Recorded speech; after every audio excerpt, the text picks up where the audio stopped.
asked him if he was going to rape and kill me, could he do it like close to my home, just because I wanted my parents to know what had happened to me. And I had heard on the news of reports of mountain lion attacks, and there were coyotes up behind my house as well. And so, I wanted my body to be in one piece.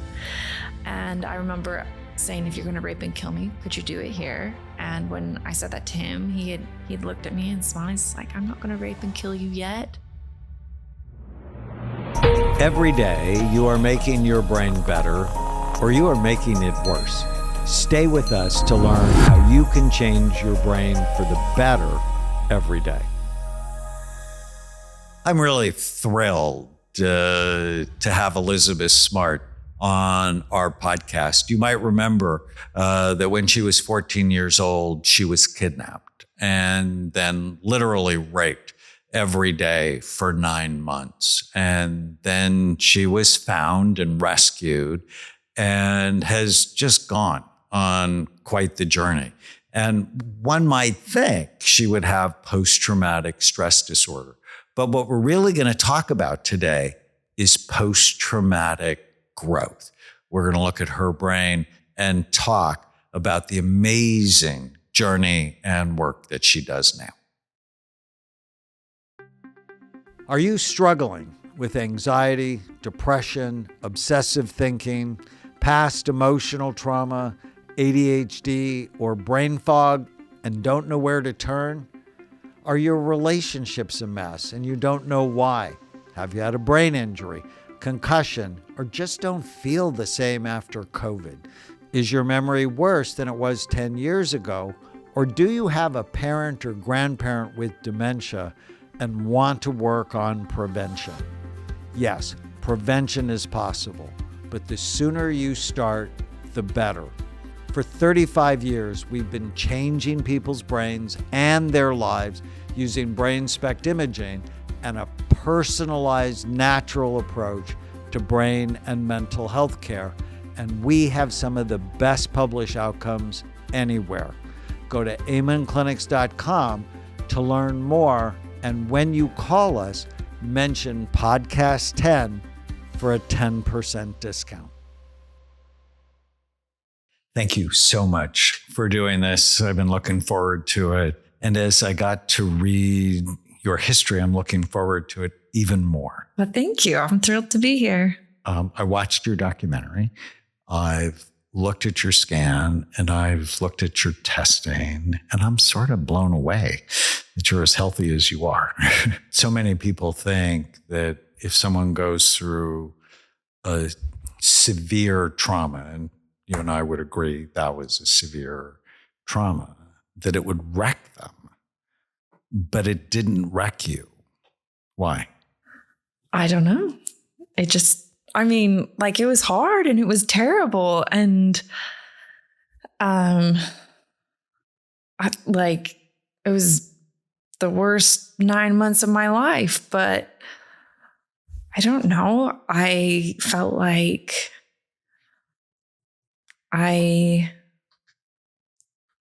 once I was rescued, I didn't want to lose the rest of my life to what had happened the last 9 months. I felt like I'd been given a chance at life back, and I didn't want to miss out. I wanted to experience life. I remember specifically having the thought after I was rescued that if I died today, what would people say at my funeral? How tragic it was that I was kidnapped and I made it all the way through my kidnapping only to die.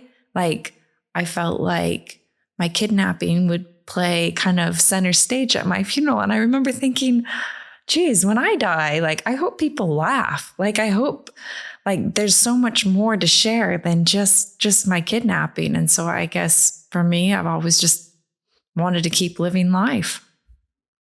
I love that so much. One of the myths about PTSD or post-traumatic stress disorder is everybody that goes through a trauma develops it. And it seems like that's not true, that a percentage of people do, absolutely. But a percentage of people develop post-traumatic growth. And I actually want to spend a fair amount of time today talking about that. There does become certain decisions that you make that either increase the likelihood of long-term trauma or decreases the likelihood of trauma. So I want to talk about those. Your goal is you're interested in your brain and in trauma, which is why you decided to do this with us. I looked at your history. You were kidnapped when you were 14, right? Yes. Before 14, what was your life like? I mean, I think it was pretty idyllic. I come from a pretty large family. I was second of 6 kids. I mean, I would say we were pretty close knit. Like, we weren't perfect. I mean, like, I didn't want to share a room with my sister, but I had to. Like, I didn't want to necessarily, like, I don't know, do chores around the house or like yard work on the weekends. But I mean, it was just expected, that kind of thing.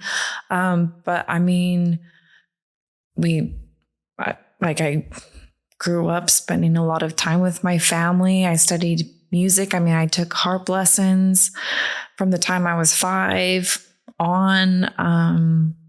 I don't know. I think I was a pretty good student. I think I was a pretty obedient kid. I don't think I've ever been like super rebellious or wild. But I wouldn't say that really appealed to me either. Like, if my parents told me no, like the thought of like sneaking out of my house and actually contemplating doing it never would have crossed my mind. Like, I would have never done that. That would have been completely out of character for me.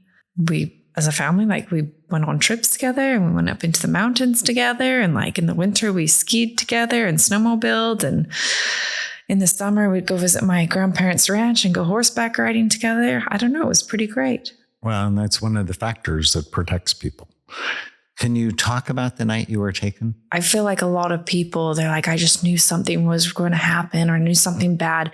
That was not my story at all. Like, it was a good day. The day leading up to the night, like, it was the end of the school year. Like, I was excited for summer to happen. I was excited to not, I don't know, get up and get ready and go to school. Like, I was very much looking for the summer. We had like fun summer plans coming up that I was really looking forward to. I was going to graduate from junior high, and I lived in a nice neighborhood. I lived in what I'm sure everyone would have considered a safe neighborhood. And I shared a room with my younger sister, and I remember going to bed that night. And I remember really the next thing waking up just to a stranger's voice, like a man's voice, which was really strange because like men weren't allowed in my bedroom. Strangers weren't allowed in my bedroom. I mean, my parents were already like really strict, even with like just having friends over. And so, I mean, that was so far from anything that I expected to hear. At first, I just didn't think that could even be real. How could that even be possible? So, I mean, I remember not immediately moving. And I remember him repeating the same words again, which was, I have a knife at your neck. Don't make a sound. Get up and come with me. And like, I just remember being scared. Like, I'd never really been scared like that before. I mean, like, before that moment, being scared was doing poorly on an assignment, going to my harp lesson unprepared. I don't know. Having my parents tell me to go clean my room and instead just sneaking up and reading my book and then hearing my parents' steps coming towards it, like really small, trivial things. And so in that moment, I just remember thinking, there's nothing for me to do. I can only do what he's telling me to do. And I knew my younger sister was in bed next to me. I thought she was asleep at the time. I didn't know that she actually was awake watching it happen. And so I got up And I did exactly as he said. I mean, I remember he took me into my closet. I remember reaching for a pair of slippers, but he like specifically pointed out my tennis shoes that I should take. I remember like the path he led me through my home, out through my back kitchen door, and my home. Is that how he came in the house? No, he broke in through a window. He broke in through the window. Yeah, he forced it open and cut through the screen and came in. Yeah. And so, but he did take me out the kitchen door, the back kitchen door. What time of the morning was it? It would have been like around between 2 and 3 in the morning. Yeah. It would have been very early morning. And he took me up through my backyard. And that was even before he let me put my shoes on. It wasn't until we were like at the very top of my backyard that he actually like sat down and gave me a chance to put my shoes on. And then I remember from there, he took me up into the mountains behind my house. And I mean, we were running up into the mountains. And we didn't make it to like his hidden campsite till after the sun was up. I mean, the sun was risen by the time we made it there. And what was he saying to you? There were a few different things that he said. I mean, the two that I guess I've spoken most about have been when I asked him if he was going to rape and kill me, could he do it like close to my home, just because I wanted my parents to know what had happened to me. And I had a pretty active imagination. And I had heard on the news of reports of mountain lion attacks. And there were coyotes up behind my house as well. And so, I mean, I wanted my body to be in one piece. And I remember saying, if you're going to rape and kill me, could you do it here? And when I said that to him, he'd looked at me and smiled. He's like, I'm not going to rape and kill you yet. And yet. Yeah, there's a yet there. There's a yet there. And the other question that I remember that was, I guess, stood out more than others was I asked him if he realized what he was doing, because if he got caught, he'd spend the rest of his life in prison. But I remember begging him that if he just let me go, that we wouldn't press any charges. But he responded that he knew exactly what the consequences were. The only difference was he was not going to get caught. Beyond that, he really didn't answer my questions, or he'd answer them in a roundabout way. Like if I said, why are you doing this? Why are you doing this? He'd say stuff like, all will be revealed in due time. If I asked him what was going to happen next, it was kind of the same thing. All will be revealed in due time. At one point, he did tell me he was taking me hostage. And I remember telling him like, whatever you want, like my parents will do it. They'll find a way to make it happen. Just let me go. So this is actually a very organized kidnapping. Yes. He had seen me like the October, November before. I was kidnapped in June. He saw me October, November. And from the moment he saw me, like without ever talking to me, without having any interaction with me, he decided I was the one he was going to kidnap. And from that time to the time that he actually did kidnap me, he planned. Yeah. And then the first couple of days, what were they like? They were pretty bad. I mean, when I got there, I was changed. He told me I was now his wife. Like he tried to marry me. He raped me. He chained me up. I mean, the first day after all of that happened, which happened within the first like half hour of me getting into this hidden campsite, both he and his wife, because his wife was there waiting for his real wife, his legal wife was there waiting. And both of them had said, you can cry today, but after today, you can't cry anymore. And you're not allowed to speak about your family, and your name's not Elizabeth anymore. And you will come to realize that God commanded us to take you, and that you were chosen by God to become, he claimed his name was Emmanuel at the time, Emmanuel's second wife. And just those first few days were just like a lot of them justifying what they did by saying God commanded it. The second day that I was there, at the end of the first day, they controlled everything. They controlled how much water I could drink. They controlled how much food I was allowed to eat. They, controlled when I went to sleep. They really controlled every waking, breathing moment of my life. And at the end of the first day, he said, Brian Mitchell, his real name, he said to me,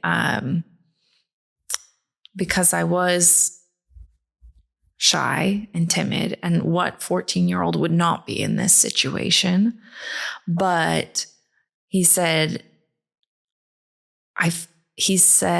that it was important for me to realize that I was no better than anybody else, and that we needed to take things all the way back to the beginning.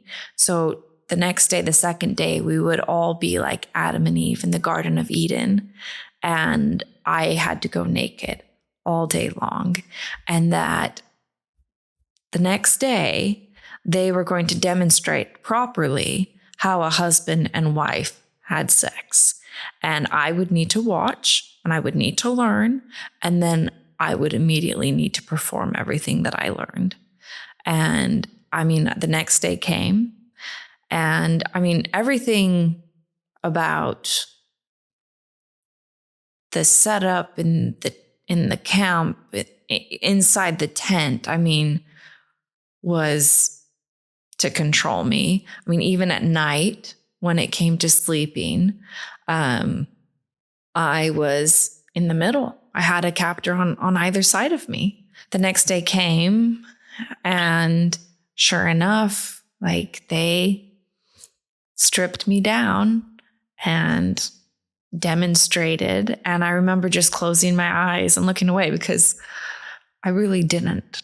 I was very innocent. I was a very innocent 14-year-old. I was a very young 14-year-old. And I remember just thinking, I can't look at this. This is bad. This is wrong. I shouldn't be looking at this. This isn't right. But I remember them just they wouldn't end it until I watched. They wouldn't, they're like, you're not going to have anything to eat. You're not going to have anything to drink. You cannot leave this tent until you look and you learn. And that's what happened that second day. And what's going on inside your mind? There was a lot going on. I was raised Mormon, very conservative religion.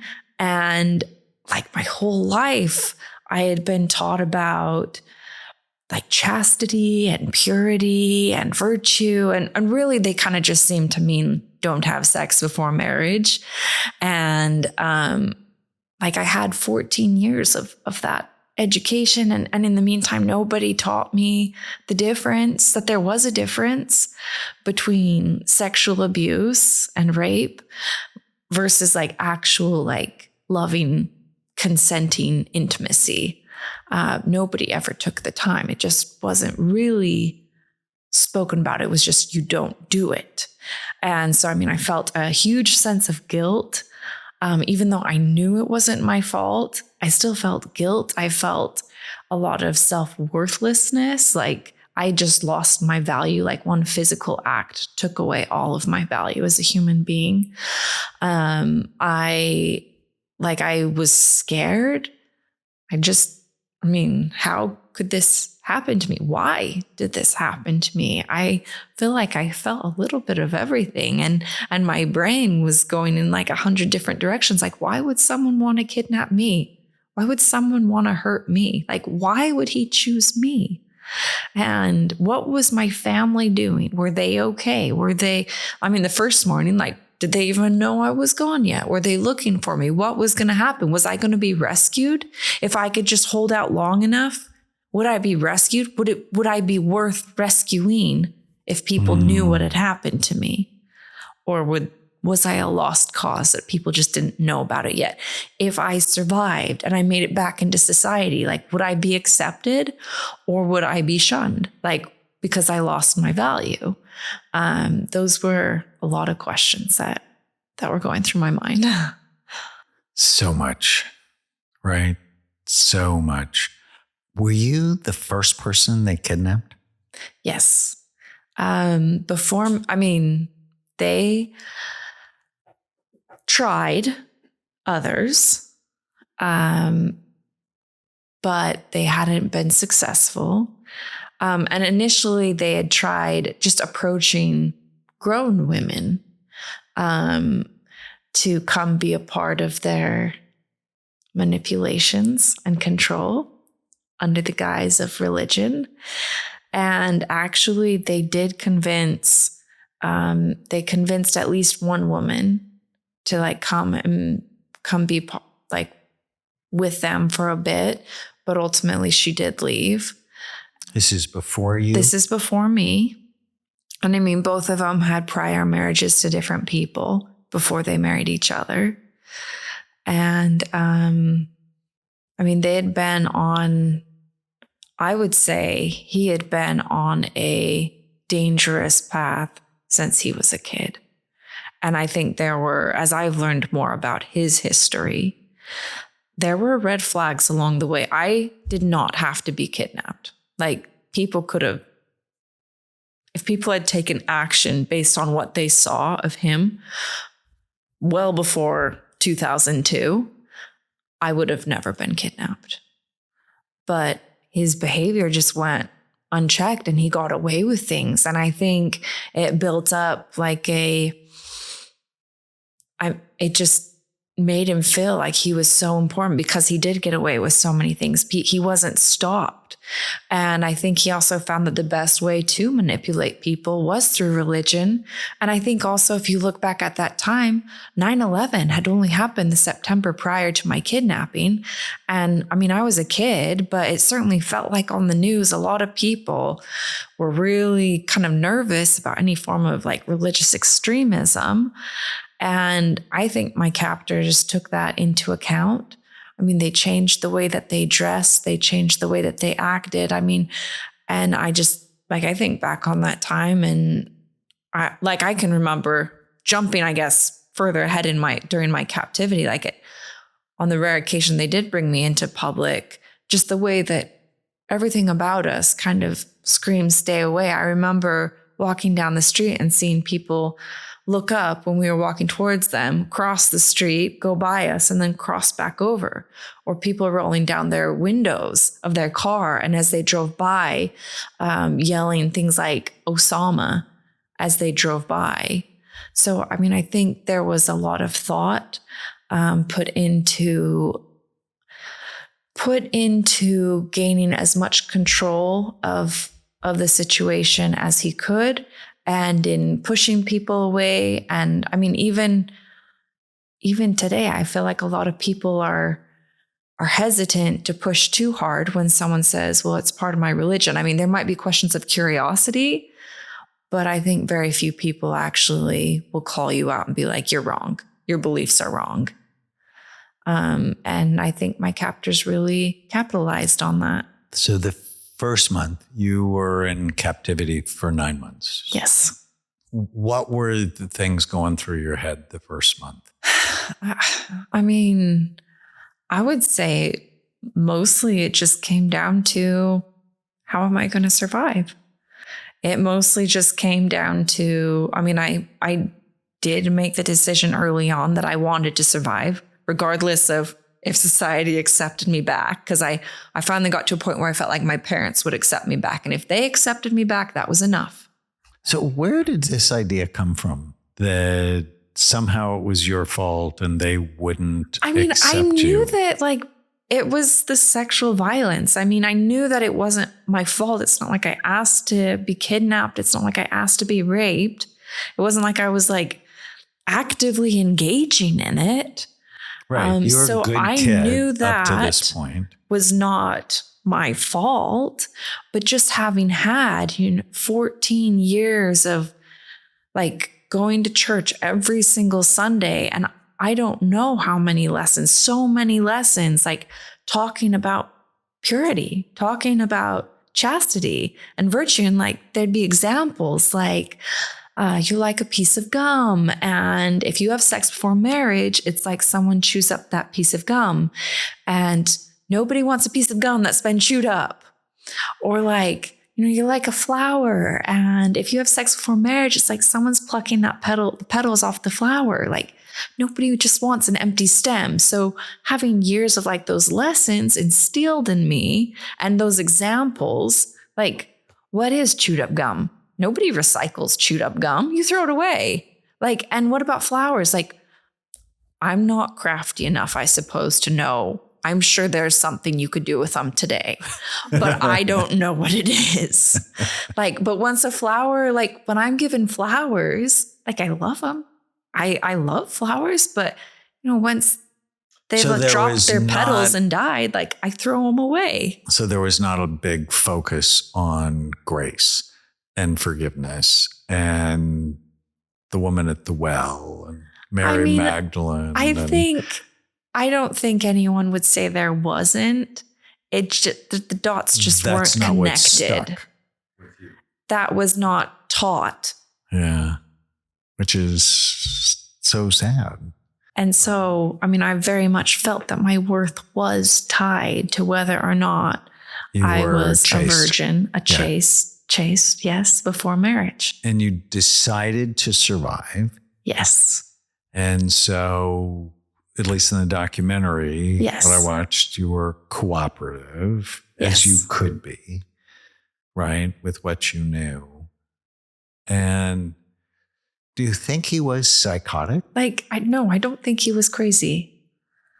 Maybe there's a different... He was evil. I thought he was evil. I think he found a really effective way of manipulating people around him. And I think that's what he loved. I think he loved being able to control people. I think that's why he liked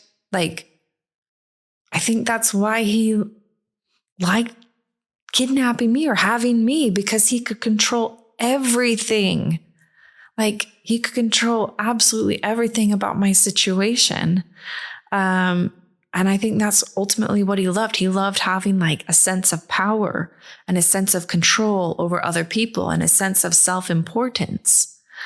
I think both of them loved that. They used to get into terrible, terrible fights. Like my parents disagreed growing up, but I had never heard them like just absolutely like screaming and wailing on each other. Like, sure, if they disagreed, like we were aware of it, but I never heard them just like berate each other or anything like that. I never saw that kind of behavior. So then when my captors, like they just like Wanda Barzee, his wife, like she just would like yell at him and it was typically over me, because I was jealous that he was looking at me or that he wanted to rape me and not be with her. And but I don't think she hated me, because I think she got that same sense of satisfaction because she also got to boss me around. She also got to like have a degree of control. And so they would just yell and fight with each other until finally he would like he would calm down, and he would then turn around with just like the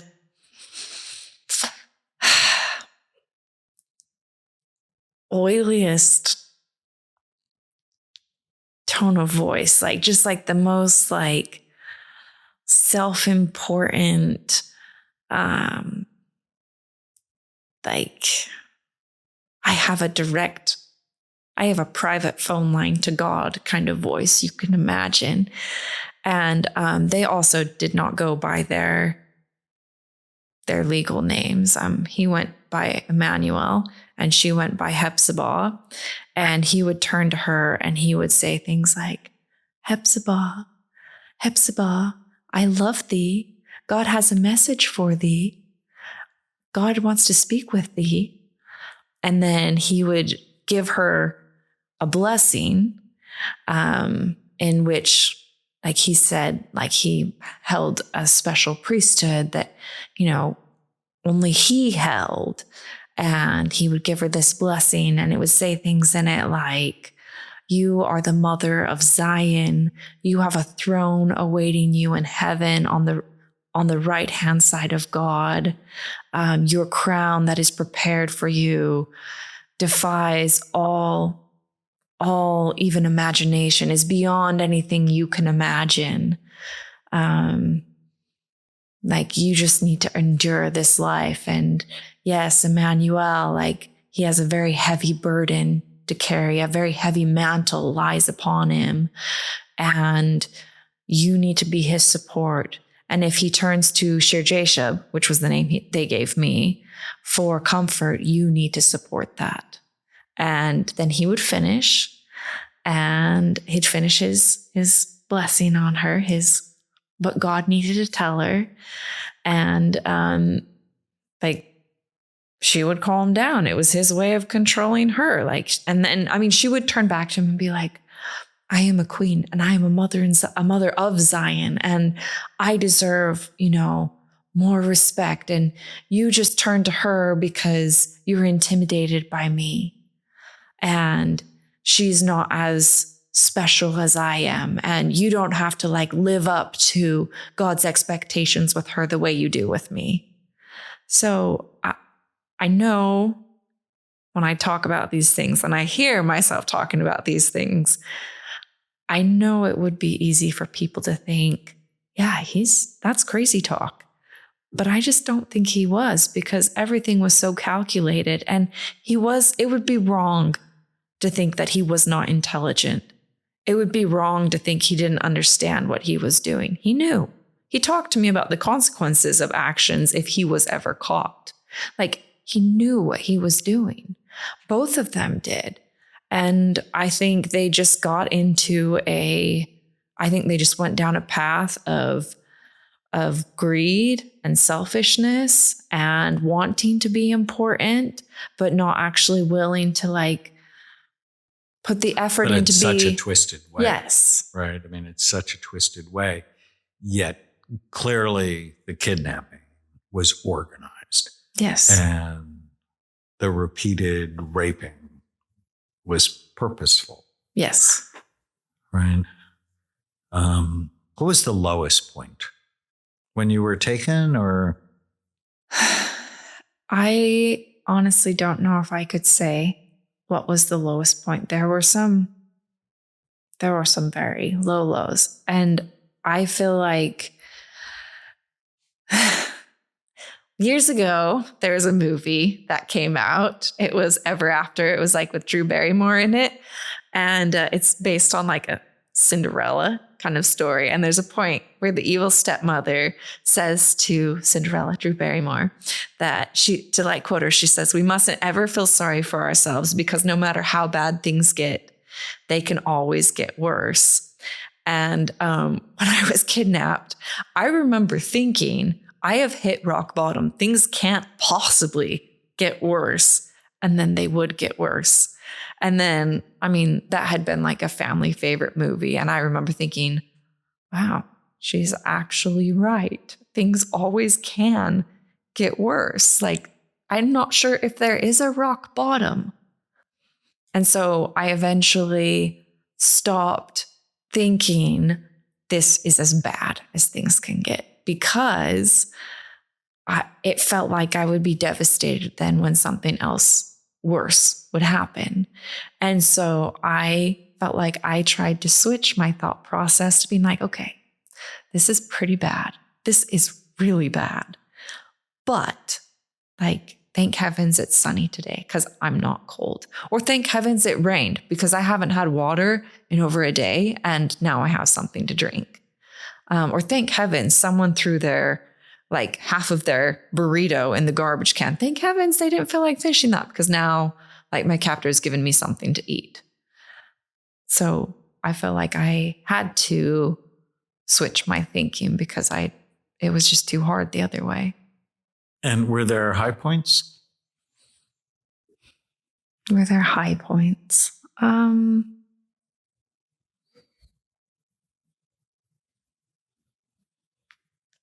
I don't think I'd ever say I was like happy with them.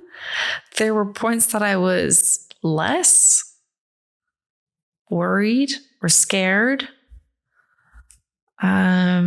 There were points that like the first time they ever brought me out into public, I remember feeling hopeful that something good would happen, that maybe I'd be recognized, or that this could lead to my rescue, or maybe even I'd just get a glimpse of like my family, because I wasn't far from my home. I was only like 3 miles, a little bit over 3 miles away from my house. And I mean, when they took me down into Salt Lake, like, it's not like I didn't know where I was at. I knew where I was at. Like, they took me to places that were familiar to me. Why do you think they did that? Didn't they think somebody might recognize you, or you might try to run?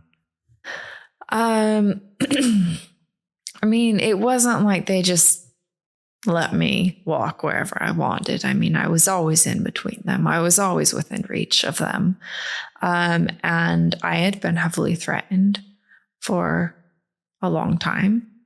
And they followed through with their threats. Like, if I ever tested them, they followed through. So the threats they did make were very real to me. And I think it comes back to like that power rush and that control rush that he got, knowing that Salt Lake City was so heavily invested in the search for me, that so many people were looking for me. I think he like got a real high off of parading me through the streets without people actually critically looking at me, or just being like, oh, they're like the religious freaks. When he brought you back to camp, would he be high off of that? I mean, yeah, he said things like, we just have to have faith in God. And like today, God will blind the people, even though you're right in front of them. He would say things like that. Wow. And when they got arrested, they're in jail for how long? So Wanda Barzee has been released. She is out. But Brian Mitchell, he got life without parole. And do you feel confident he'll always be in prison? Yeah, well, yes. Yes, I do. And how did you feel when she got out? I was disappointed. I felt like she, in her first marriage, was a mother. She had 6 kids of her own from her first marriage. And how could she? And they were all older than me. I mean, her youngest was still older than me. I mean, she could have had grandkids my age. And how could she just step aside and not only just step aside, but encourage not just my kidnapping, but my rapings, like, and watch them happen? How could she do that? And I mean, she was, in my feelings, was she was every bit as bad as he was. I mean, she might not have ever personally raped me, but she sat there and let him. She encouraged him. She watched it all happen. Like, it felt pretty complicit to me. So I was disappointed. At that point, I remember also thinking, wow, this must be how all the victims who, at least I got something. I mean, everyone at least knows she's wrong, even if she's out walking the streets now. What about all those victims who never even had that? I feel like it gave me a little bit more compassion for all of the survivors who never have even a drop of justice. Talk about the day you were rescued. During my captivity, my captors had taken me to Southern California for the winter, outside of San Diego, a place called Lakeside. And I was not like taken in public really very much at all. And at one point they stopped it completely from taking me out in public. They did actually attempt to kidnap another young girl, but all this time, I mean, I realized that my chances of being found or rescued were like getting smaller and smaller. And that ultimately my best chance of rescue would be to get back to Utah, would be to get back to Salt Lake. And so I'd been able to convince them to return to Salt Lake. I had a plan of how to get back too. They always talked about like all of their suffering that they experienced and how important it was that they actually experienced those sufferings, because they'd use the comparison that Christ descended below all things. And so it was important that they descend below all things before, just like Christ was exalted, they need to experience that before he could exalt them as well.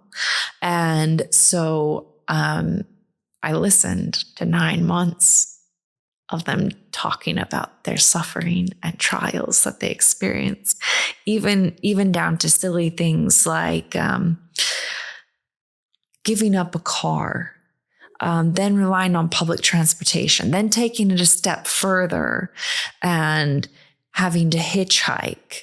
And so I thought, well, what better way to possibly put me in contact with as many different people in an environment that's not controlled by them, that's, you know, whoever picks us up, it's their environment. Like, surely they'll notice, like, this is not okay. Like, this is not normal. This whole dynamic of the three of us, someone is going to notice something.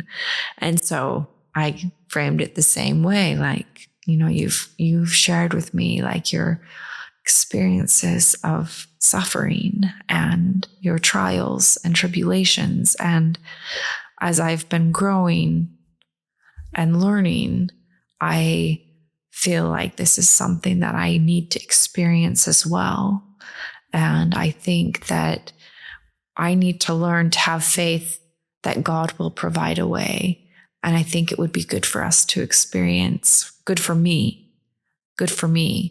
to experience what it is like to put my faith completely in God and rely on complete strangers to pick us up and take us to our destination. And that's how it was decided we hitchhiked back. So we hitchhiked back, and it was the first day we made it back to Utah. We were walking up State Street in Salt Lake City. They'd taken me into a Walmart because it was their plan that once they got me up into the mountains, that they were never going to bring me out of the mountains again once they got me up to the hiding spot. And so it was March. I mean, it's still cold. It's still snowy, muddy. Definitely where they would be taking me there, it would be very cold. It'd be very, very cold. It would be very muddy. There probably would still be snow on the ground where they were going to be taking me. And so they needed to get supplies. And of course, that was not actually paying for it. It was just straight up stealing it. So we went into Walmart, and I remember him grabbing like sturdier hiking boots and like some, actually, now that I'm thinking about it, I want to say I don't think they grabbed blankets. He had some things he wanted to grab. I remember the hiking boots. I want to say he wanted to grab sleeping bags, but I don't know if he actually did. And then he's stealing all this stuff? Yeah, stealing it.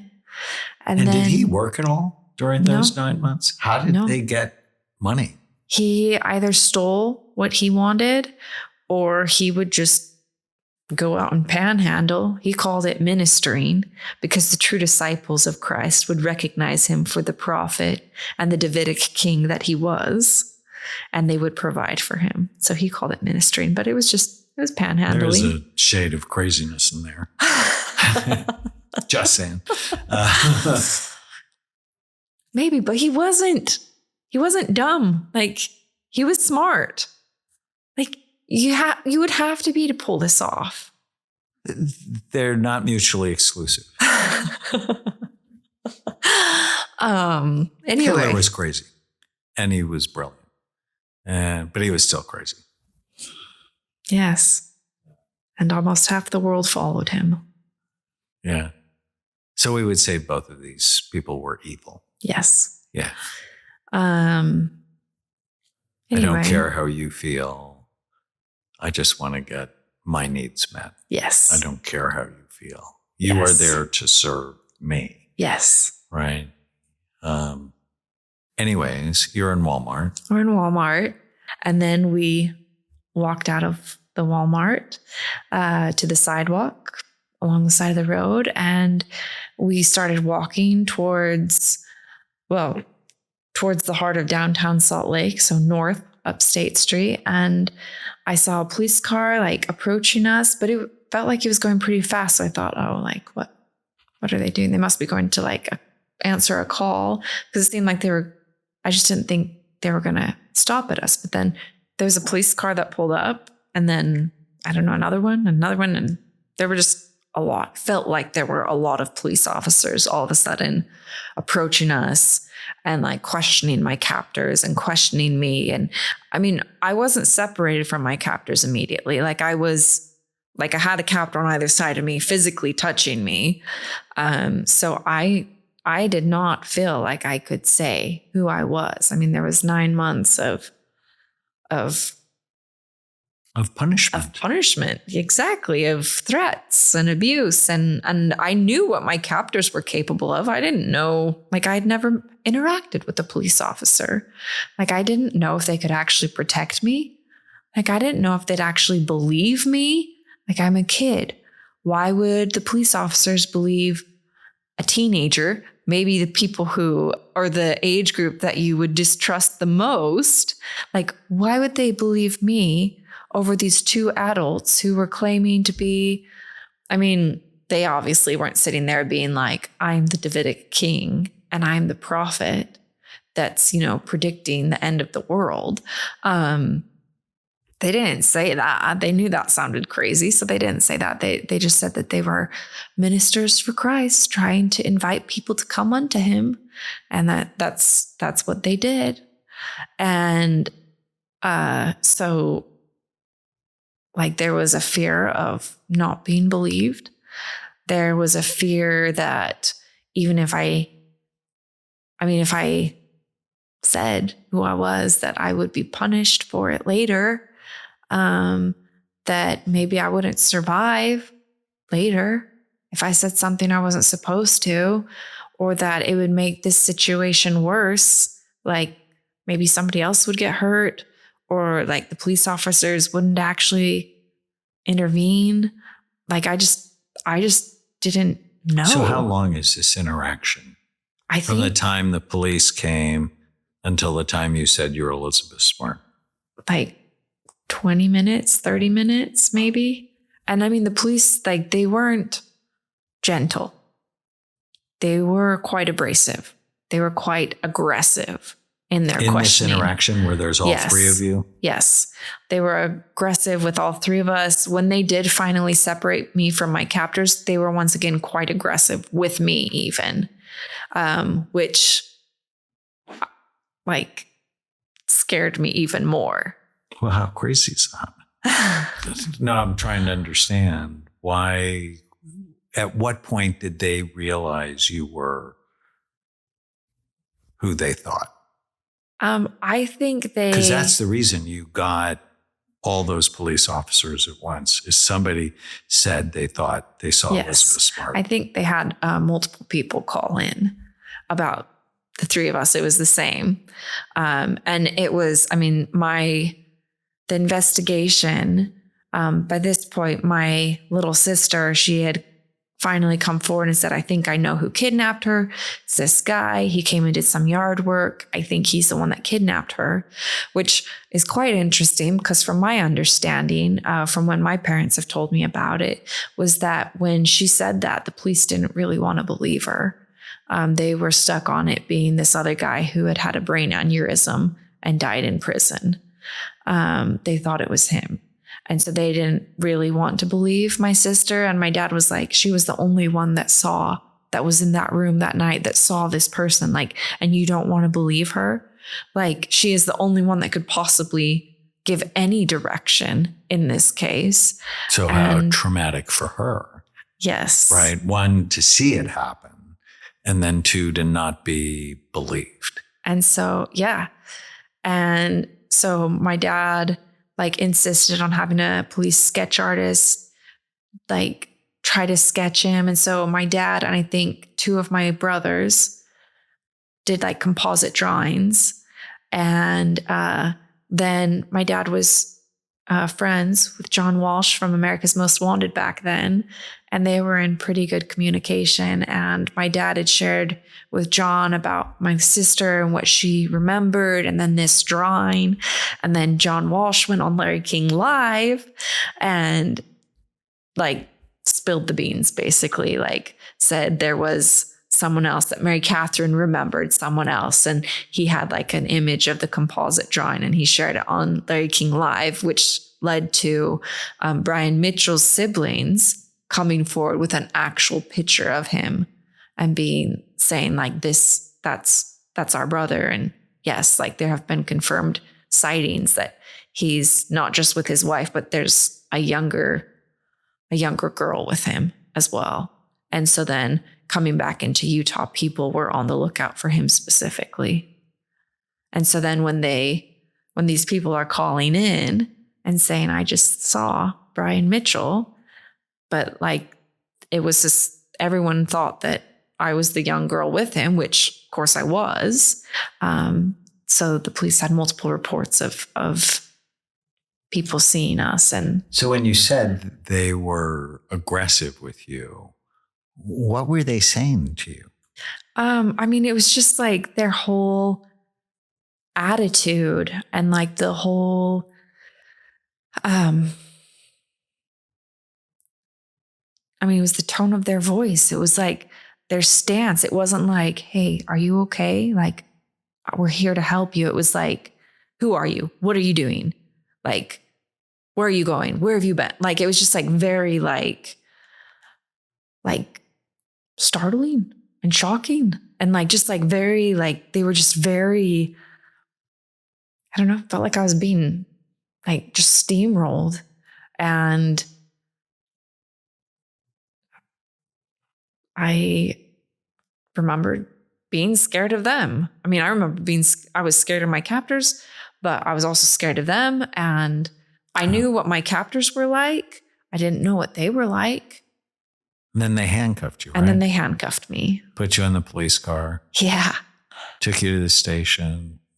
And at what point did you feel relieved? It wasn't until, I mean, even on the way there, I remember thinking if they thought I was innocent, wouldn't they just take me home? Or wouldn't they like let me call my dad, like, or my mom, like my parents? Why were they not letting me talk to them? And they brought me to the station, and it wasn't until my dad actually showed up in the station and he was hugging me that I was like, it's going to be okay. Like, I think I still might be in trouble, but my dad's here and it's going to be okay. Wow. So trauma, even in rescue. Yeah. Wow. I have so many more questions. So depression during the kidnap, but not afterwards. That's really interesting. But 5 years ago, unexplained attacks, deja vu, dizziness, occurred while you were pregnant, once or twice without being pregnant. Tell me about that. I mean, I've never had anything. I mean, people ask me all the time about PTSD, and like sometimes like I almost feel like sometimes I'm like, am I wrong? Like, have I repressed it somewhere? Like, I don't feel like I have. Like, it sounds like you remember it. I feel fine. Like, so I mean, I've never had nightmares or like flashbacks or attacks or things like that. I mean, like, there are sometimes like situations where I'm just like, I don't like this, or I don't feel comfortable with this, but I wouldn't say it's like stopped me from doing whatever it was I needed to do.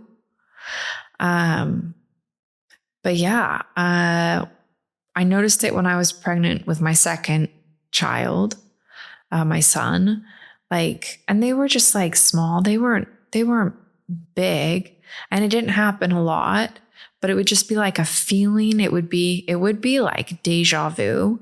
But it would be like a deja vu of like bad. Like it just, I don't even really know how to describe it. Like it felt like deja vu, but it wasn't. It didn't feel good. It felt bad. And usually when it would happen, like if I was like driving the car, I would just pull over because it would pass pretty quickly. I mean, it wasn't prolonged or anything. Couple minutes. Yeah, if that. If that. A minute, maybe. I mean, maybe a minute and a half. It wasn't long. Okay. And then after I had him, like I didn't experience them again until I had my daughter, my youngest daughter.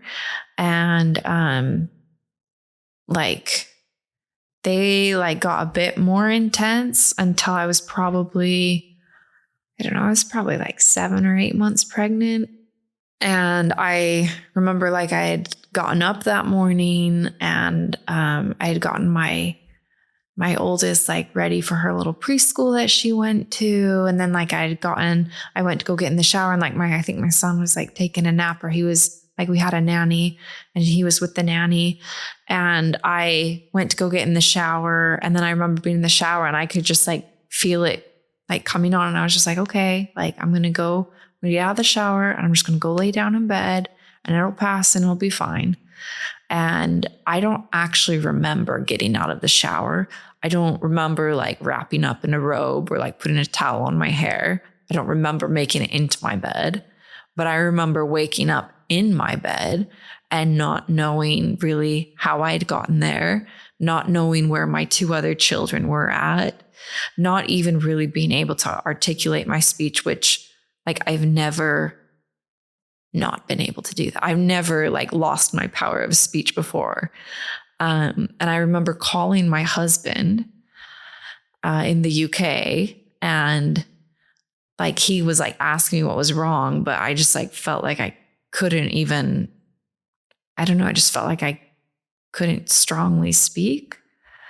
And so, I mean, he was in a panic. He's like, I'm getting on the next flight. He called up my mom and told her to come get me and take me to the hospital. And she did. And I mean, by the time I got to the hospital, even like, it was not even the hospital, first of all, it was just like the clinic, maybe 10 minutes away. Like by the time I got to the clinic, I was fine. But they're like, oh, you're pregnant. Oh, you had something in your brain. Go on. Like, we're going to take you down to like the University of Utah hospital down in Salt Lake. And, you know, we're going to check you out there. And I mean, I was fine. Like they checked me out. They just came back and they're like, oh, have you been hit in the head? Like, have you like played like contact sports or anything? I was like, no. And they're like, oh, we can't find anything wrong, but you just have, I think they said it was like 9 or 10 scars on my brain. And they're like, that's not typically consistent with people your age. And that was it. Well, that's important. You know, you don't get that from playing the harp. No, they're like, we usually see this in like NFL football players or like someone who's lived a very long, your brain doesn't look anything like my football lengthy players. life. And they're like, oh. That is interesting though. So what's happened with the rage? The rage? The rage. Like rage against what happened to me? Yeah. I don't. Where did that go? Think I'm like a very angry person. No, you're not an angry person. You're a lovely person.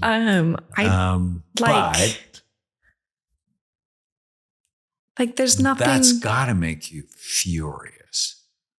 But like, there's nothing that I can do. Like I'm not a violent person. So even if someone put a gun in my hand and was like, here's your shot, shoot him dead, 0 consequences, like, I don't actually think, unless my kids' lives were on the line, then I probably could pull the trigger. But I don't think I could actually pull the trigger for me because I'm alive and like I have a good life. Did you testify at the trial? I did. Yeah. How was that? It was hard. It was hard. I mean, I didn't speak about what happened to me for years. It wasn't until the trial that I felt like everything really came out. And you really didn't get therapy for this, did you? No. I read you went 3 times. Yeah. And that was not for that was for something else. That was for something else. So afterwards, your folks didn't go, she should see somebody. They did. They were worried, but I didn't know what therapy was at the time. Like the day after I was rescued, I was brought to a children's justice center. And I didn't really know why I was there. I just knew I didn't have a choice in it, which I was not happy about. And I was brought in there. And I mean, kind of from the get-go, I was upset from the get-go because I didn't want to go there to begin with. And I felt forced to go in there. And then when I got there, I mean, the people that ran the place, I know they were trying to be kind. Like, I know they were trying to be like compassionate and everything and like trying to like make it an easier experience. But to me, it felt a little bit demeaning because like they brought me in and they opened this door and it was full of like stuffed animals. To this room was full of stuffed animals. And they're like, you can choose any stuffed animal you want. You might want to hold one, while you're in this room. And I just remember being like, no, I did not have a stuffed animal to hold during my captivity. Like, what the hell do you think I want one now for? Like, no, I don't. I survived without a stuffed animal. I will be just fine. If I can survive that, I can survive anything. I don't need a stuffed animal. So I felt a little bit frustrated, angry over that. And then I was brought into a room and I was left alone in there with these 2 men, which I was scared of men. After what had happened, I was scared of men. And they were clearly religious, like they had, like you could just, some of the things they wore indicated they were religious men. And that was uncomfortable after. Bit of a trigger. Yeah. And then they were asking me very detailed questions and they wanted me to give detailed answers, but they were introduced to me as psychiatrists. And once again, I didn't really know why I was there. So because they came with the title of psychiatrist, I thought that was similar to therapy, when really they were interviewing me because my parents were told that if they did, they could stand as proxy for me in a trial. Of course, that didn't happen, but that was my first interaction and experience with psychiatrists. And so at that point, I was just like, no. And there was another part of me that was just like, I don't want to talk about what happened to me. Like, it would have been nice to have someone to talk to me, with me while it was going on, but I'm past it. Like, I survived the hard part. Like, why would I want to talk more about it? I've already survived it. Like, you're not like patting me on the back and saying you're going to get through this. I'm through it. So it was just like a lack of education and understanding of what therapy was. And then that experience of me thinking, oh my gosh, this is what it is. And being like, nope, never. No, thank you. But you do saunas and ice plunges. I do. And you're training for a marathon. I do. That seems hard. It is. But then when I'm running, I tell myself, listen, you can survive anything. You do hard things all the time. A marathon is 4 hours, 3.5 hours. You can survive that.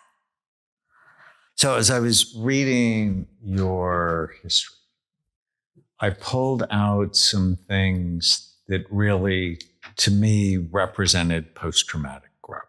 Because what's going on in my head is you're incredibly bright, you're incredibly strong, you're able to read this situation and survive. And it's like, why? And we'll look at your brain in a little bit, because I think your brain has something to do with it. So as I was reading your history, this part stuck out: kidnapped, held captive, raped, abused, rescued after 9 months, ultimately pointed her down her path of her current career, right? You took the trauma and turned it into something helpful, useful. Her life changed dramatically after being rescued, learning to listen to her gut more, helping her be more compassionate and more patient with people.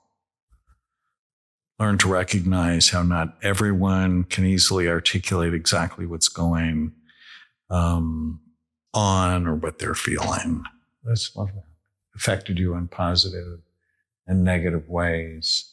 And you feel that people are not talking about the difference between rape versus consensual sex, which is why you started the foundation. Can you talk about the foundation for a bit? I feel like there's just so much, there's just such a lack of education. I mean, I've met so many victims who don't even I feel like they show all of the behaviors of being a victim, but they don't realize that what happened to them was actually rape or was actually a crime. I mean, because it came from a husband, or it came from a boyfriend, or it came from someone they knew and trusted. And so they never used the word rape. And I just feel like there's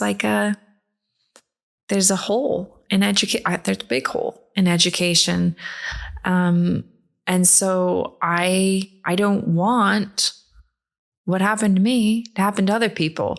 And I've heard too many people. I mean, I speak a lot, and I share my story a lot. And whenever there's an opportunity to mix and mingle with the crowds afterwards, I always have someone come up to me and disclose to me. I always have someone say, I've never told anyone this before, but the same thing that happened to you happened to me. Or people compare their trauma. They'll be like, oh, something similar happened, but nothing as extreme. And like all of these things, I don't think you'd probably be best to answer this question. So maybe I'll just turn it back on you. But I don't think you can actually compare trauma, because I think we're all different. And I think, what might be big for someone might not be big for someone else. I mean, like my parents divorced about 4 years ago. And that was really, really hard. But other people I know who've gone through divorces, or like their parents have gone through divorces, they're like, oh yeah, they fought all the time. It was a relief. Like I was so happy when they got divorced. But for me, like that was hard. And so I'm not saying like my kidnapping was easy. It wasn't easy. But I'm just saying like, you just can't compare trauma. There's not a scale or a balance. Well, and it's often the brain you bring into the trauma that determines the brain you have when you come out. So I wrote my first professional paper in 1982. It's called Post-Vietnam Stress Disorder, a metaphor for current and past life events. And I learned very early in my career, it's what you bring into the trauma that often determines what happens after it. And you brought into the trauma stability and love and connection. If you had been from a broken home before the trauma with people who didn't like each other, you probably would have had a much harder time during and after. That your parents' early stability probably was protective for you. And there's something in that early development that helped you be really smart because you figured out how to work two evil, deranged people, right? I mean, you're talking about it. Maybe they're not like formally psychotic, schizophrenic, whatever, but they're deranged, right? Mm-hmm. I always think of people in these four big circles. I think about their brains. I'll show you yours in just a second. Their minds, the social circle, and the spiritual circle. So whenever I evaluate someone, I'm always thinking about these things going on in their lives. I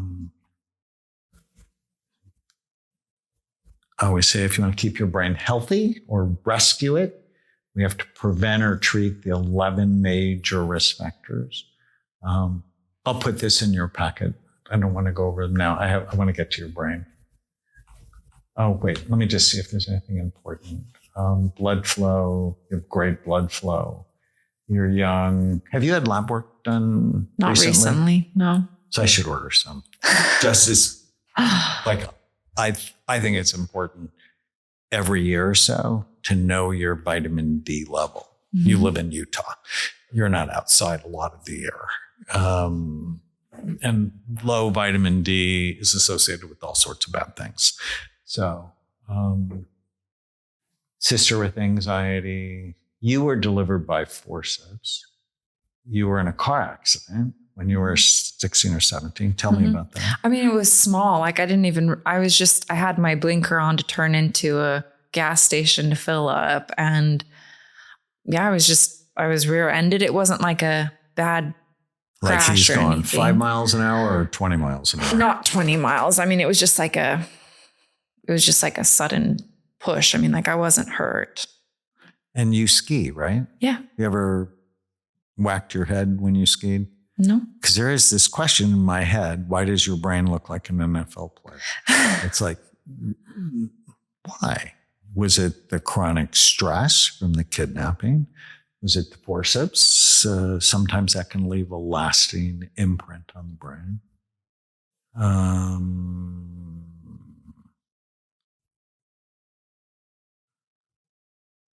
What was the alcohol consumption during the kidnapping? It was not excessive just because he had to go a long ways. It was a very difficult, trail to hike. It was a very difficult location to get to and to go all the way down into the city. And then he couldn't steal the alcohol. He had to buy the alcohol. And then he had to get all the way back up. I mean, if he left in the morning, he wouldn't be back until 1 or 2 a.m. Yeah. So, I mean, the next day. So, I mean, it was hard. It was really hard. And so he usually wanted most of it for himself. But when he would bring it back, usually like the first night or the next day that he had alcohol, that's when he would have me drink. And I mean, initially, like, it was like terrible. Like, I was just like, I was never going to drink. Like, that's like against like what I believe in. That's like against like my personal, like just like what I expect of myself.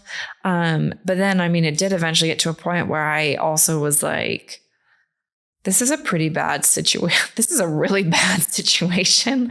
Like, if there's something to make it even a little bit less bad, or like maybe help me not feel everything quite as much, then that's okay. You could understand it. Yeah. But I mean, it was there never one type of alcohol you liked more than another? that I like? No, I don't think I liked. I mean, I feel like he brought back lots of different kind. I mean, he started off with red wine and then white wine. And I was like, this tastes like baby spit up. And then he started bringing back harder alcohol. Like, he brought in vodka, he brought back rum, he brought back randomly, like peppermint schnapps. not schnapps. I remember at one point he did give me rum that had been mixed with Coke. And I was like, this is not quite as terrible. I think probably because it was mixed in with Coke, but I wouldn't say that. I was just like, yum, like I'd love some more of that. Okay. You're introvert in public. So that's interesting because you're in the public eye and you speak. And I mean, I would say it's a learned skill. I'm sorry? I would say it's a learned skill. Like I needed to learn how to speak and like small talk and all that comes with it. But do I prefer that? No, I prefer. It wears you out a little bit. I prefer being at home. Your PHQ-9 is this scale of depression. It's from 1 to 27. Yours is 1. So you're not depressed. Your A score, adverse childhood experiences, besides the kidnapping, is 1. And your hope score, which is great. We actually have 3 papers. We had one come out today on adverse childhood experiences and how that changes your brain. We have a new paper coming out on hope, and your hope score was great. It was 58. Oh. It was really good. But why people come to see me is because we look at their brains. And we do a study called SPECT, and SPECT looks at blood flow and activity, looks at how your brain works.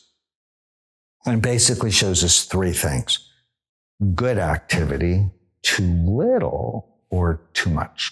And then my job is to balance it.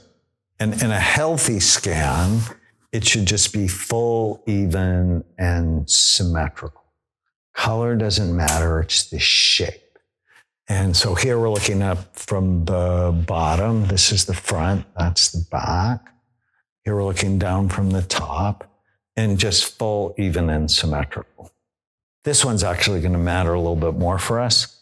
Here, blue is average activity, red is the top 15%, white is the top 8%. So white's like super active parts of the brain. Overall, you have a lot of great activity. Your frontal lobe, so this is probably the most important part of the human brain: focus, forethought, judgment, impulse control, organization, planning, empathy, reading social cues, reading, having a goal, I want to survive, and then organizing what you do in order to make that happen. That's this part. If this part would have been low, odds are you probably wouldn't have survived. The one part that could be a bit better, these are your temporal lobes. This one's good. This one looked like it got hurt. So it's sort of like, it looks like at some point you got whacked and it sort of hurt your temporal lobes. Now, it's not dead. It's just sleepy. And we can make it better. That's sort of the exciting thing about my work, is we can see what's going on with your brain and then make it better. And I have these 2 packets, multiple vitamin fish oil brain boost. I know you're already taking fish oil. I guarantee mine's better. We studied it, and these 2 packets is 1,440 milligrams of omega-3 fatty acids, and just will help. And then there's a brain boost that works in 6 different ways that helps your memory. And so, yes, it could be you've seen so many people and your brain just doesn't care anymore. Or it could be it's a little sleepy here and we want to fatten it up so you're just a bit sharper. Make sense? Uh-huh. Okay. This is the area at some point got whacked. And maybe it was the car accident. Your brain is the consistency of soft butter, tofu, custard, somewhere between egg whites and Jell-O. Oh. And it's housed in a really hard skull that, if you look inside, has sharp bony ridges. And It's just those minor concussions can cause major problems. But we have, as a team, lots of experience doing follow-up scans. If you came back 4 months later, say you took the 2 packets a day, your brain could look like this. It just get a whole bunch healthier. Oh. So you are not stuck with what you have. We can make it better. And I would suggest we do that. Okay, let's do it. Now, if you leave here and you go, I agree with the Washington Post, Dr. Amon's really crazy, and you don't do anything, over time, your brain could look like that. And so let's not. No. And yeah. So here today, and hopefully here next year. And it starts by loving your brain, right? Nobody cares about their brain because you can't see it. You can see the wrinkles in your skin or the fat around your belly. Do something when you're unhappy with those. But the brain is the most important organ in our body. And even be good to teach your kids to love their brain. And so you just play a game with them. When my daughter Chloe was little, we called it Chloe's game. And it's like, is this good for your brain or bad for it? So if I'd say blueberries, she'd go, are they organic? I'm like, of course.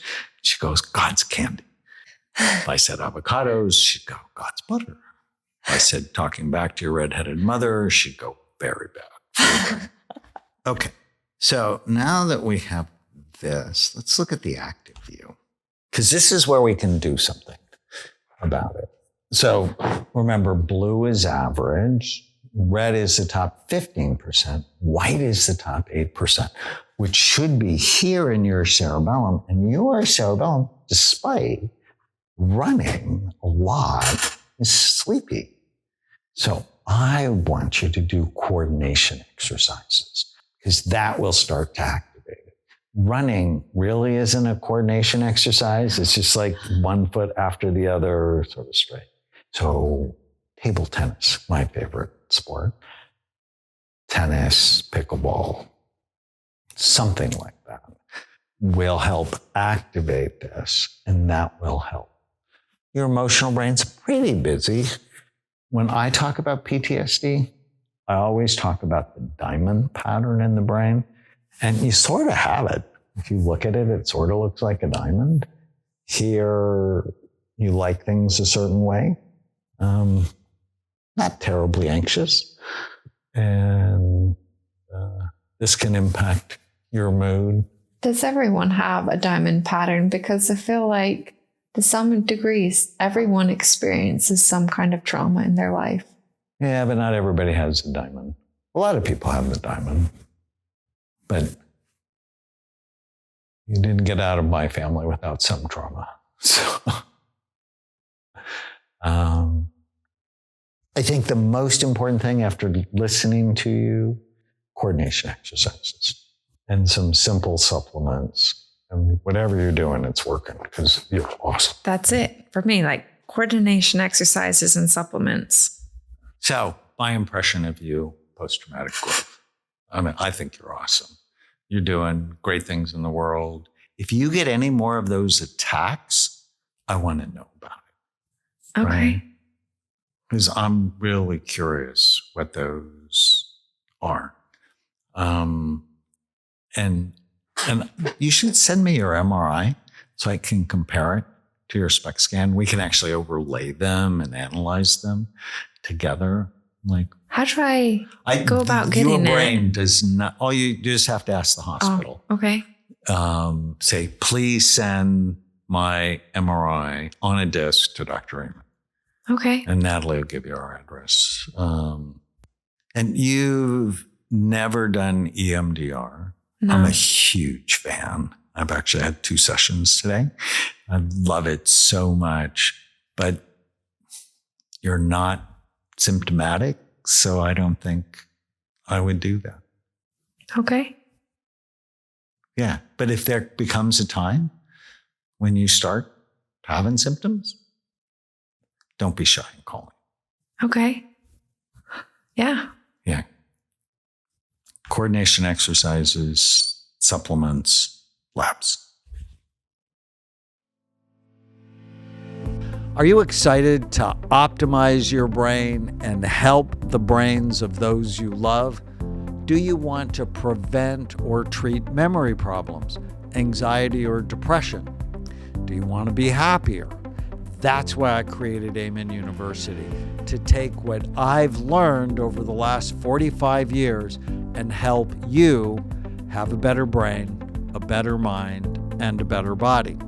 You can take courses like our 30-day happiness challenge, which was shown in research to increase happiness by 32% in just 30 days, or memory rescue, or overcoming anxiety, depression, trauma, and grief, or healing ADD at home in 30 days, and much more. We also have professional courses and courses for kids, including Brain Thrive by 25, which was found in independent research to decrease depression and improve self-esteem. And as a special offer just for our listeners, you can save 20% on your next course. Visit amenuniversity.com and use the code podcast20. Thank you so much for listening. If this has made a difference in your life or you have a great story, we would love to hear from you. You can DM us at doc_Amen on Instagram. We would love for you to subscribe to the podcast, leave us a review, become part of our Change Your Brain Everyday community.